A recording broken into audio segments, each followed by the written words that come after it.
Next, though, we've got some pretty big lore because things have been confirmed. They certainly have. And, yeah, I'm very glad that we sort of tied ourselves to that whole theory as much as we did because now it's there. So if you hop, here we go. Yeah, if you hop tabs over just down a little bit on that to the dialogue, the first one. Yeah. So, is that it? No, that's the letters. I'm thinking about the dialogue. But anyway, there's dialogue where dialogue with Renathal. Yeah, that's it. So. The thing that was created first by Denathrius is the Venthyr. Yes. Then he makes the Denathrius, and the Denathrius are supposed to be infiltrators. So, confirmed. The Denathrius are actually natives of the Shadowlands. No wonder they are vampiric infiltratory dudes. They were made by Big Daddy Vampire himself. Now, the thing was that the Dreadlords were doing things that caught the attention of the Light, and as Prince Renathal tells us, that brought down the Light's wrath upon Revendreth, leading to the scorching of the Ember Ward. And then basically Denathrius had a bizarre political situation where the Stoneborn and the Venthyr were probably furious about this because it was the Dreadlords' fault. Yeah. So Denathrius decides to kick the Dreadlords out to the world of Nathreza, where, of course, from which they basically cock up the universe for everybody. Because it is Dreadlords who are in the guise of worshipping Void. Of course, we know now that Dreadlords are beings of death, which almost certainly means Void really doesn't do that much bad to them. Yeah. So they were pretending to be these Void dudes on this Void planet that Sargeras finds, and then they're all kind of like, hey there, Sargeras, ooh, the Void Lords, you're in a lot of trouble, oh no. And then Sargeras pure kills them, but then realizes, oh dear, Void, oh dear, we're screwed. He gets super depressed, and he starts the Burning Legion. So the Burning Legion is like Denathrius' fault, which is certainly one way of thinking about it. Yeah. And because the Denathrius serves the jailer, the Burning Legion is the jailer's fault. And then it's like the Burning Legion, well, they caused almost everything in Azeroth to happen in the way that it did.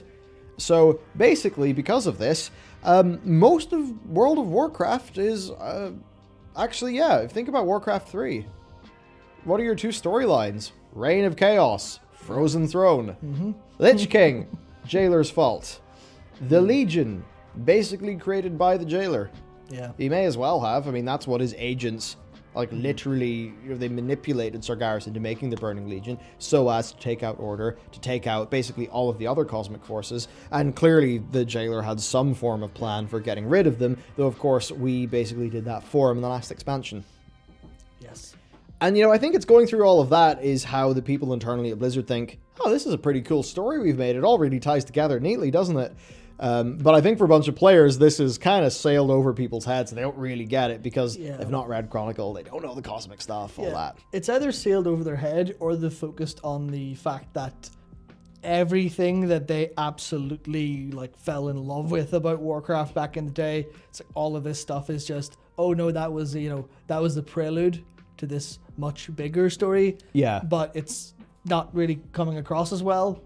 So people are just like, Or, they actually cared about, the Defias Brotherhood, a bunch of bandits, the Stonemasons Guild. They maybe cared about the smaller stories, which I think now Blizzard have painted themselves into a corner where it's almost like they've got very little business telling those smaller stories because they're just going to feel kind of irrelevant in comparison to the boom. Of this. Yeah, it's really awkward considering I played a little bit of Warcraft 3 recently, and it definitely hits real different and not in a better way. Now that I'm, to be fair, some of it is because, I'm heavily involved in this and I'm thinking through theories. I was I see him Morgana's turn up. I'm like, all right, so we know what his motives here were, but what are they now with everything else we know? Same with Tichondrius and whatever else. But it definitely reframes all of it in a way that just sort of feels. I think they're doing a great job with taking it all. Yes. But definitely is a little bit of me just like. It basically, I think it, in a few cases, does genuinely cheapen the past in order to try to make the current thing cool, but I don't think that's the best way to make the current thing cool. Yeah, and there's just two comments on that, I think, here. There's one of them from CMark who says, I think that cheapens the Burning Legion. To which I would say, yeah, like it does make for a cool lore video that we can do, but Yes. it does cheapen a few things. Now, you could then say, well, what happens when Sargeras finds out that he was played the entire time? Oh yeah, that's right. He's still kicking. He could still be an active player. We also have from Jose Santana, who says, natives of Shadowlands, where's the connection with Illidan and demon hunters decimating them on their planet?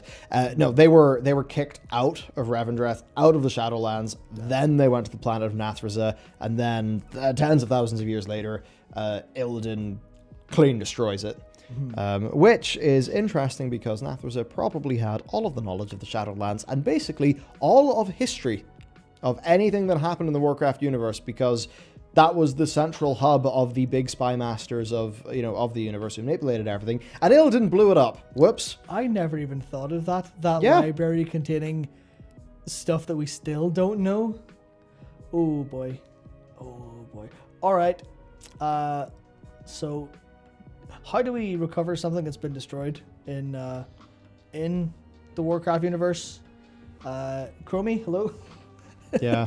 Could the bronze take us back there? We'll just, figure out what's going to happen before You know, it does. I usually don't engage Chris. with stupid questions or stupid things, but James here says, channel is weird because it's a guy who clearly really dislikes WoW and Blizzard, but can't stop reporting in the game and shitting on it because it's his livelihood. I'd say if you can't hold more than two ideas in your head at once, you're fucking stupid.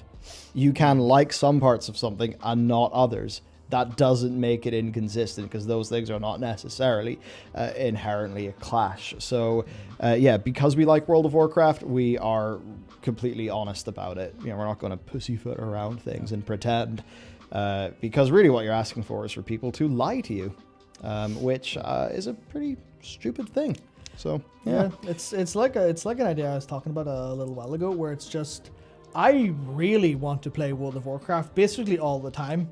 There's just that little itch. It's like, right, go play World of Warcraft. But I log in and like, there's nothing I really want to do, so I won't. Yeah. It's like I would relish a significantly better version of the game, and I devote so much of my time to stopping and thinking, right, what are they doing wrong?